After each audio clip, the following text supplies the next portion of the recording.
I'm Delegate Sia Price, and I represent the 95th District right here in Newport News. We are here today for the bill signing of the Voting Rights Act of Virginia. This is a historic and exciting occasion, so thank you for coming and for watching. In addition to those that we will hear from today, I also want to recognize the presence of Congressman Bobby Scott,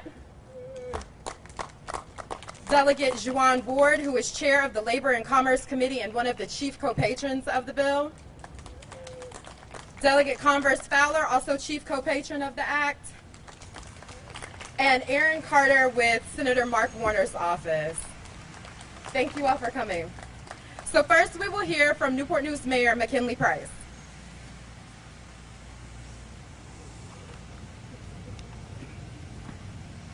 Good morning. Good morning, and to the governor and all assembled here, welcome to the city of Newport News, where great things are happening. You know, we're glad to have everyone here for such a momentous occasion. Some of the most prominent Newport News residents have been part of the fight for voting rights for decades, and we are proud to have this location available for an event such as this. The Reverend Dr. Martin Luther King Plaza is a treasure for our community, and the bas-relief sculpture done by Ed Hamilton behind me is entitled The Unfinished March. When we unveiled it in 2014, we spoke of the courage and sacrifice of leaders and foot soldiers in the work for justice, and we celebrated the civil rights victories that had been won. But the Unfinished March is such an appropriate name because of the work we have yet to do. And I want to thank those of you here who helped pass this historic voting rights legislation as part of the working finish of the march. If we continue to do our part as we have done, we will strengthen our democracy and continue to build on those hard-fought and won victories in our not-so-distant past. So, thank you again, and welcome to the city of Newport News. And by the way, happy birthday, Governor. Oh, thank you. Thank you, Mayor Price, and thank you for all that you do for the city of Newport News. Next, we will hear from Tran Ewing, co-executive director of New Virginia Majority. She was a major part of this collaborative effort for the Voting Rights Act of Virginia. Tran?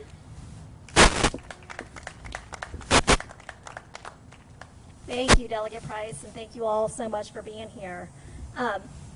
For over a decade, we have been fighting, sorry, I always have to move things down because I'm so short.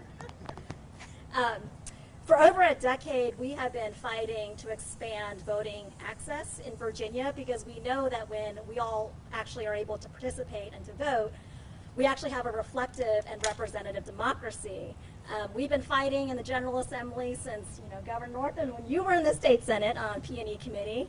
And so we've come a really, really long way.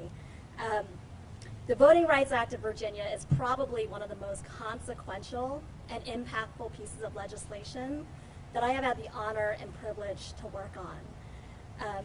You have heard many of us tout over the last year and a half that Virginia is leading the way on access to voting. We've jumped, from 38th in the nation to 12th in the nation. We are making big strides. But we also know that our institutions of democracy are under attack. And as we've seen across America, and as I've done work, voter protection work, and most recently in Georgia during the runoffs, we know that we are very, very vulnerable to the same issues and the same voter suppression that is happening across this country. But with the Voting Rights Act of Virginia, we are putting a significant state protection in place so that when voters go out to vote starting this Friday, they can do so knowing that they will be able to cast a ballot free from discrimination and intimidation. And that is a really, really big deal. Finally, I'll just say that while we are leading the way in the country, we hope that the Voting Rights Act can be a blueprint for other states who are wishing to do the same to protect their voters. But our right to vote should not depend on our zip code or where we live. And so it's incumbent upon us to do everything we can to urge Congress to take action to pass both the Voting Rights Act amendment, the John Lewis Voting Rights Advancement Act, and the For the People Act, and I know things are moving in Congress, but we need to make sure that no matter where we are, who we are, where we live, that we all have access to this free and fair elections and this democracy that makes this country so great. So I really, really am honored to be a part of this effort, and thank you so much for Senator McClellan and Delegate Price for carrying the piece of legislation, and Governor Northam for making the trip down here to sign this monumental piece. Thank you. Thank you, Tram, and thank you to you and your team for connecting so many residents to the democratic process. It was also important for us to have national partners at the table to let us know what was happening around the country as it pertained to voting rights as well. We collaborated with the Lawyers Committee for Civil Rights Under Law, the NAACP Legal Defense Fund, and Advancement Project. Next, we will hear from Judith Brown-Dianis, who is the Executive Director of Advancement Project. Thank you, Delegate Price. Hello, Governor. I want to give a big thank you to Delegate Price and Senator McClellan for the work that they've done. Say hello to my friend Congressman Scott, but also want to thank New Virginia Majority for its leadership over the years on these issues. And I'm excited to be here for this historic event when Virginia is going to enact its own Voting Rights Act to protect voters from discrimination.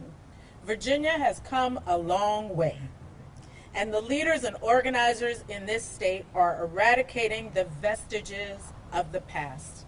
From removing the statue of General Robert E. Lee, to passing progressive election reform, to taking steps to reform voting rights for people with felony convictions, to enacting the state's Voting Rights Act, Virginia is serving as a model for building an inclusive democracy. In the midst of a wave of voter suppression laws that are sweeping the country, Virginia took steps to protect voters from barriers that would make it harder for people of color and others to participate in our elections. More than 400 restrictive voter suppression laws were introduced in the state legislatures throughout the country this year, with 18 enacting 30 laws. The most notorious, Georgia, Florida, and Texas. Virginia has rejected this. Virginia has said no to the false claims of fraud and intentions to deny voters of color the freedom to vote. The Virginia Voting Rights Act should serve as a model for other states and be an impetus for Congress to take steps to protect all voters. From someone who has brought voting rights lawsuits against the state in the past, I thank you for stepping up to ensure free, fair, and accessible elections. It is the freedom to vote that will improve conditions for all Virginians so our communities can thrive. We know when we make voting accessible, people participate. With the enactment of the Voting Rights Act, the election law changes, and next year, the constitutional amendment to end the ban on voting for people with felony convictions, not only will you be able to say that Virginia is for lovers, but also you will be able to say Virginia is for all voters. Thank you. Iconic. Thank you, Judith, for you and your team's hard work on this and in protecting our democracy. We will now hear from my partner in good trouble, Senator Jennifer McClellan, who represents the 9th Senatorial District in Richmond. She is the chief sponsor of the Senate Companion of the Voting Rights Act of Virginia. Senator? Thank you, Delegate Price, and good morning. In his final words to us, John Lewis said, "Democracy is not a state. It is an action that requires each generation to do its part to build the beloved community that he and Dr. King worked so hard to build, and we have not yet achieved." And the history of our country, the history of our Commonwealth, and the history of the families of many of us here today show the struggle that making democracy available to all has taken. Virginia was the birthplace of American democracy over 400 years ago. Virginia was also the birthplace of our current form of government, a government by, of, and for the people. But that government, when created, was not for all of the people, because some of the people were seen as property. In my own family, after the Civil War, my great-grandfather, born on a plantation, had to find 3 white people to vouch for him and take a literacy test just to be able to register to vote. My grandfather and my father paid poll taxes. As a matter of fact, on the night before insurrectionists tried to take by force what they lost at the ballot, I found a copy of the poll tax receipt for my father when he paid to register to vote in 1948. It is that legacy and the stories that so many of us carry in our family that makes this work personal. And that's why I was proud to join Delegate Price in good trouble to do our part and pick up the baton to not only protect the vote now, but through this act, the first in the South, protect the right to vote for generations to come. That work, though, is not done. Virginia in 1 year has gone from the 48th state for ease of voting to number 12. We will continue to work until we are number 1, but this is a moment we will celebrate, and then this afternoon we will get back to work. Thank you all very much.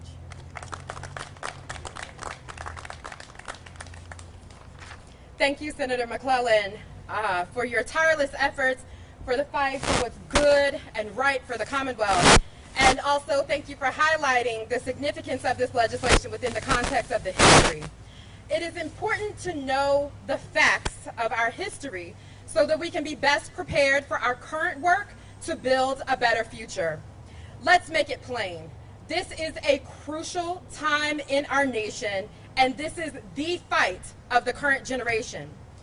The first major blow to the 1965 Voting Rights Act was in 2013, followed by a recent Supreme Court decision this year that took the rest down with it. We would hope that we would be beyond needing the Voting Rights Act, but like clockwork, systemic racism reared its ugly head and has allowed these heinous laws we are hearing about in national news. In other states, legislatures are punishing voters for showing up to exercise their right to vote.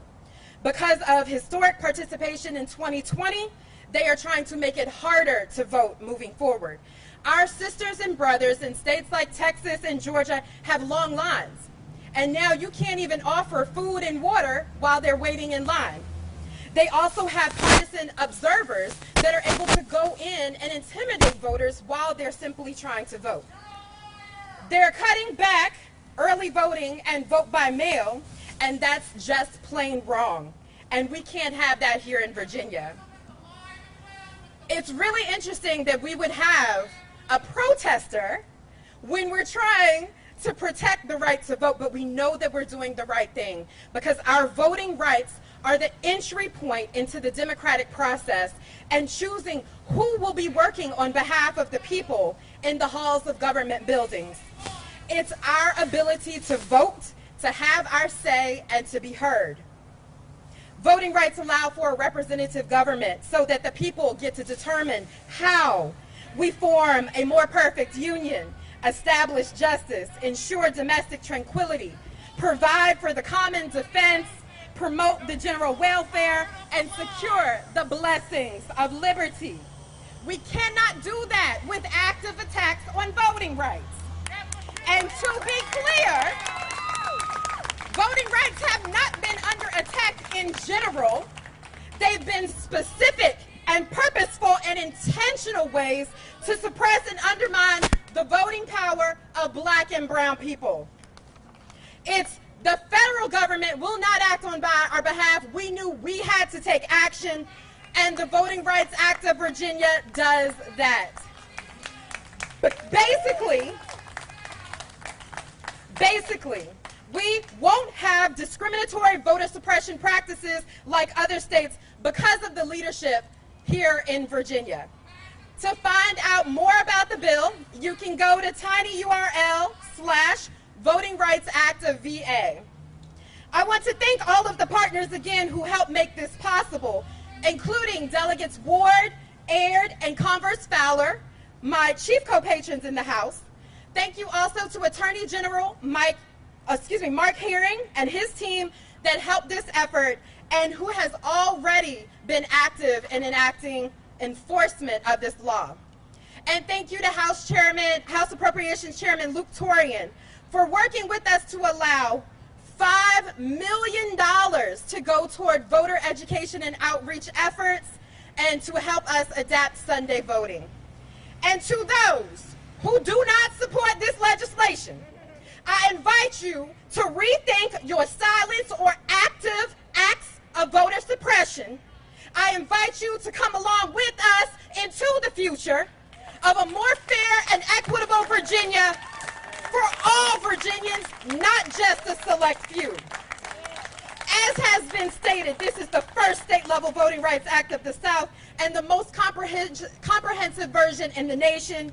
We are truly making history and serving as a role model for other states. And as I conclude, all of this is at work with the expansion of voting, 45-day early voting period, vote by mail and ballot drop boxes, enhanced access for voters with disabilities, expanded types of voter ID that can be used, and so much more. We are changing the tide here in Virginia. We are building on the work of Reverend Dr. Martin Luther King, Ida B. Wells, Ella Baker, Evelyn Butts, Fannie Lou Hamer, and so much more. It was the work of organizers, advocates, activists, voters, and legislators that got this done together. We arrive here today because of our collective determination to keep Virginia moving forward and our refusal to repeat the disgraceful history of voter suppression.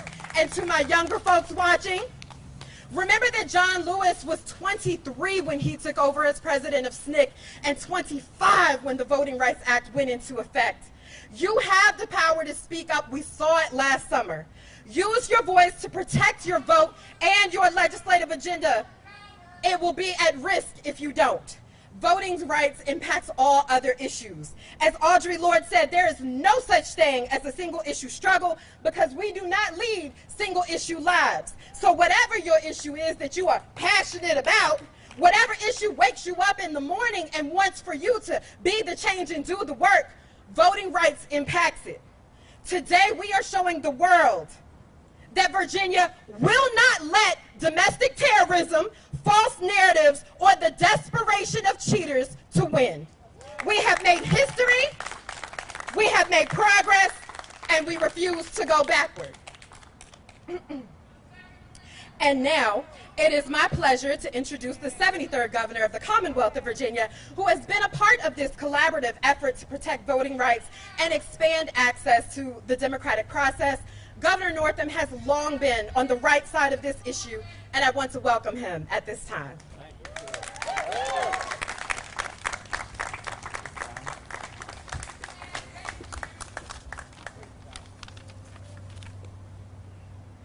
Well, good afternoon.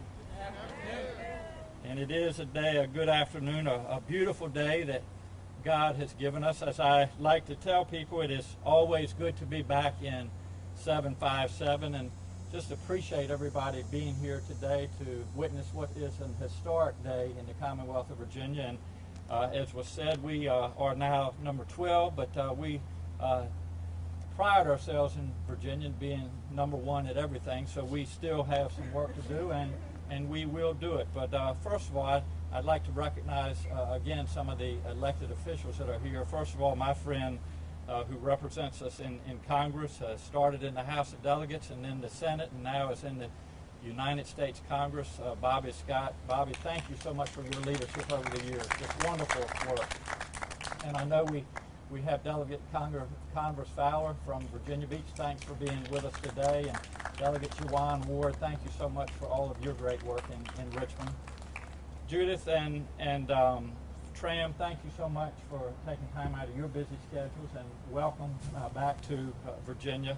I want to start by talking about the two patrons of these bills, Delegate Sia Price and Senator Jennifer McClellan.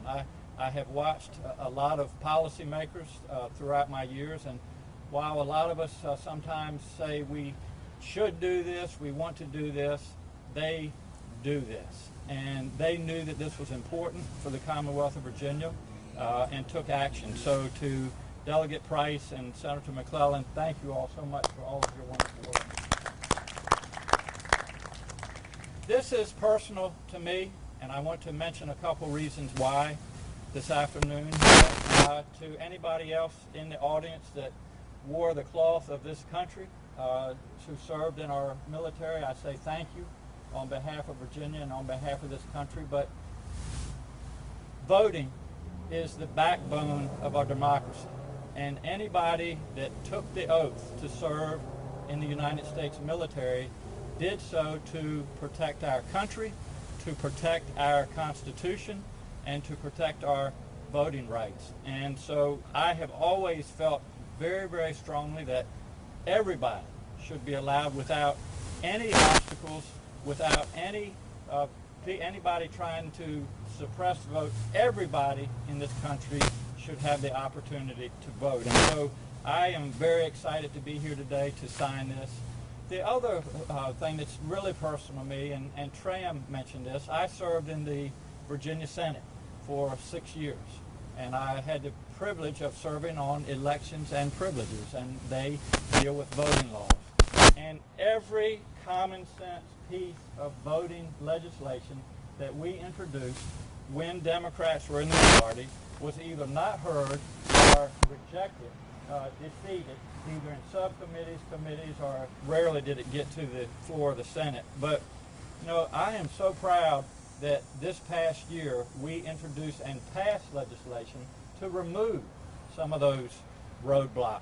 Like now we have 45 days of early absentee voting. I want to tell people out there, those that work, those that may have children, those that may have health issues, it's not always convenient to vote on election day. So if we're going to allow everybody to exercise their right, no excuse absentee voting is a no-brainer coming from a neurologist. So finally, we have 45 days to do this. And by the way, I appreciate you, Mayor, for bringing up that today is my birthday, but the 17th of September is even a more important date because that's when early voting starts in the Commonwealth of Virginia. So I hope that everybody will recognize that. Also, the legislation that provided drop-off boxes that allows us to vote on weekends when we're not working, some of us. All of these things are so important. So as we like to say, as I said earlier, we want to be number one in everything. We want to support everything that we can do in Virginia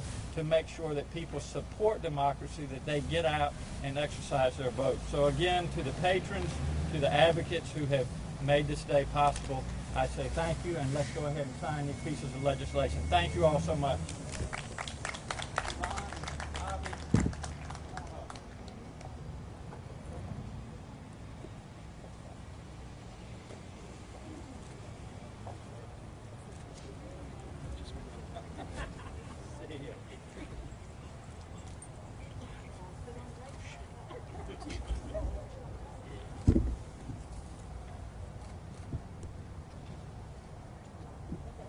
So this first bill is Senate Bill 1395. The chief patron is Senator Jennifer McClellan.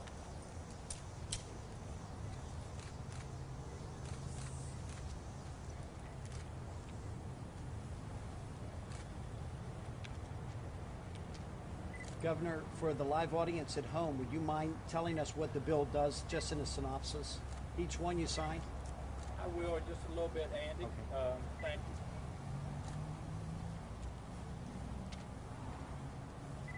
Congratulations. Thank you, John Lewis.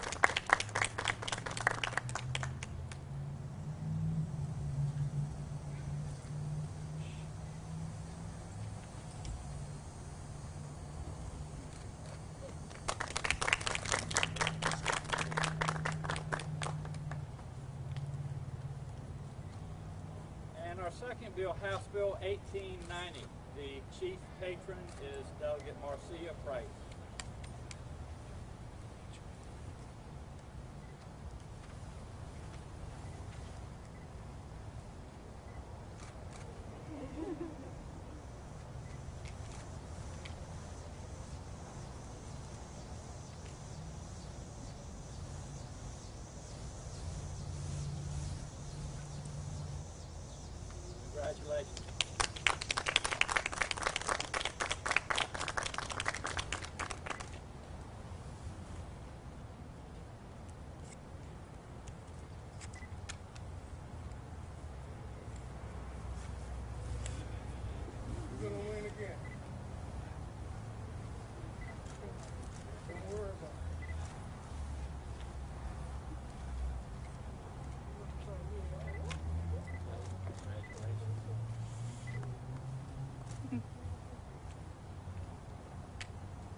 Thank you all. This now concludes the ceremony. We will be available for questions. Thank you.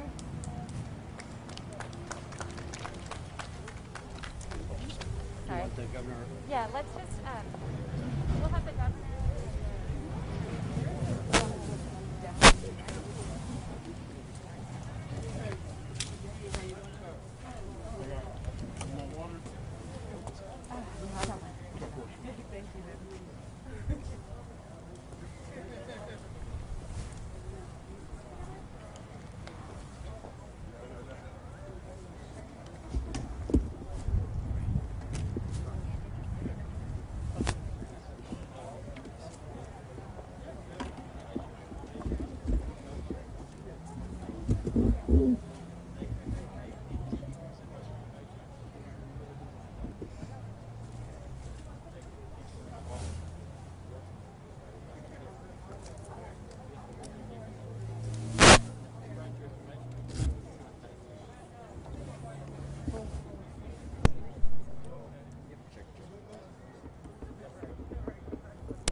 Brandon, give me a mic check.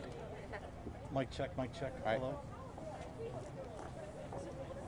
You okay, Rob? I'm fine. All right, okay. Can you make a statement first? Would you like to make a statement?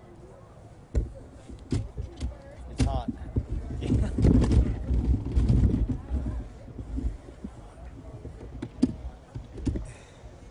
Are you live out here or going back? We're just live. Oh. Are we live out here? Have to check.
Governor, glad you're here. If you could step.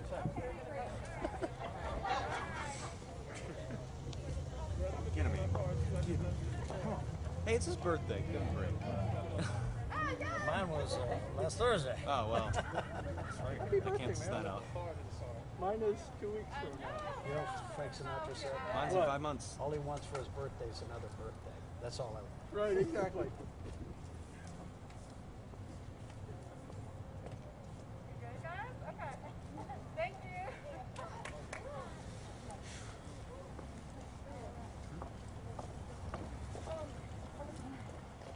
Welcome, Governor. Yes, sir. I think some people have a few questions to ask you. Let me just start off real quick. Hold on, Andy, can we just wait? We're going to have the delegate join us as well, so give him All right.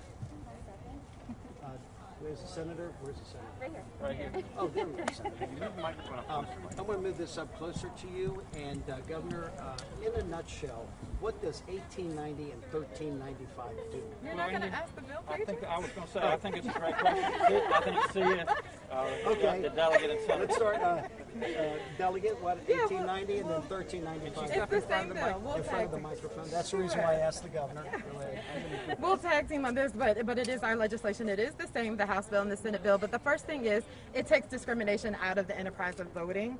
It also allows for the Attorney General to sue or an affected voter should there have been voter suppression. It establishes the Voter Education and Outreach Fund, which we've already put $400,000 in. And it also allows for cracking down on voter intimidation, false information. And you want to take the pre-clearance? Yes. Okay. Before I do pre-clearance, it also requires that voting information for state and local elections be provided in languages that meet certain thresholds. That's currently a requirement for federal law. And then any changes to local voting practices or procedures, whether it's precinct locations, hours, anything like that, must be publicized for at least 30 days in advance to allow people to comment if they think that it will infringe upon the right to vote and on voting access, or the provisions to be sent to the Attorney General for his review, and he can provide a certificate of non-objection. More than $400,000 going towards that voter outreach protection fund. Can you explain exactly where that money goes? Sure, and there'll be some regulations issued around that, but in a nutshell, if there are any penalties that result from local voting officials who violate voter laws, or if there's a suit that shows their practices do infringe on voting rights, first it'll be used to train those poll workers to make sure that they're not doing that, or those election officials. It'll also be used to make sure that voters know their rights and responsibilities as voters, and when there are changes to voting laws or regulations, that we can use that fund to educate voters on those changes. And we had $4.5 million that added to it during special session.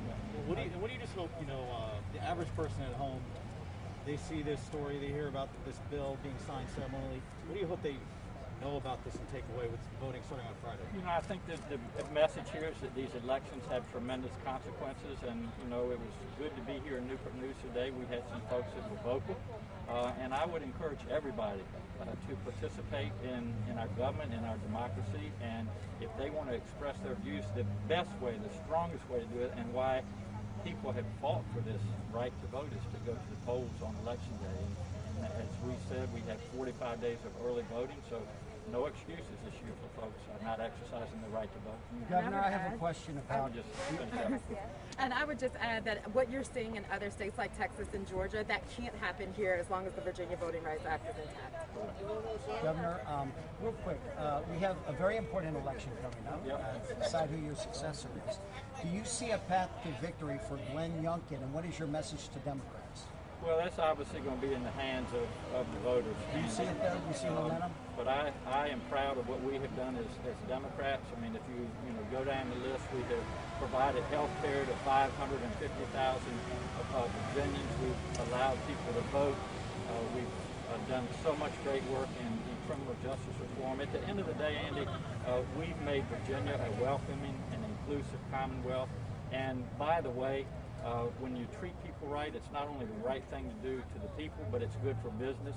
Virginia, under Democratic leadership for the second year in a row, is the best state in this great country of ours in which to do business. So I would encourage everybody to look at the record, look at where Virginia is, look at where Virginia was 8 years ago when Governor McAuliffe and I took over as governor and lieutenant governor, and look where we are now. Virginia is in a better place, and I think the people will respond, and we'll be in good shape on election day. The Democrats will. Are you willing to work closer with Black Lives Matter groups, such as Black Lives Matter 757 and Black Lives Matter RVA? Absolutely. We've had numerous meetings. As you know, there's been a lot of activists, and I encourage that in the city of Richmond, especially after the tragedy that we all witnessed in Minneapolis. We have made some important steps in a good direction, but we still have a lot of work to do, and we look forward to continued dialogue. Absolutely. Last question over here. Yeah. Can you talk about 2020, how the system worked? Like the system of voting and counting the votes, in the registrars, out in the counties in Virginia? It's a great question, and as I said earlier, I served on privileges and elections since 2008. I have been part of introducing, voting, and passing legislation. Virginia is one of the safest places to vote. We want to make sure that every vote counts in Virginia. That's what we work for every day, and so for those that say that there was fraud in our voting, I mean, it's just a big lie, and that needs to stop. And in the meantime, we need to continue to encourage people to get out there and vote. These elections matter. We'll have final last words. Just thank you for coming. I think it's really important that we recognize with sadness the fact that we still need the Voting Rights Act of Virginia, but also with hope that moving forward we will eradicate systemic racism so we wouldn't need it. Yeah, and I would just say, in a system where we have a government by of and for the people, government is going to respond to the people who participate. And the whole idea behind the Voting Rights Act is to remove barriers to people exercising the right to vote because their vote is their power. Thank you all so much. Thank you all. Make sure you drink some water.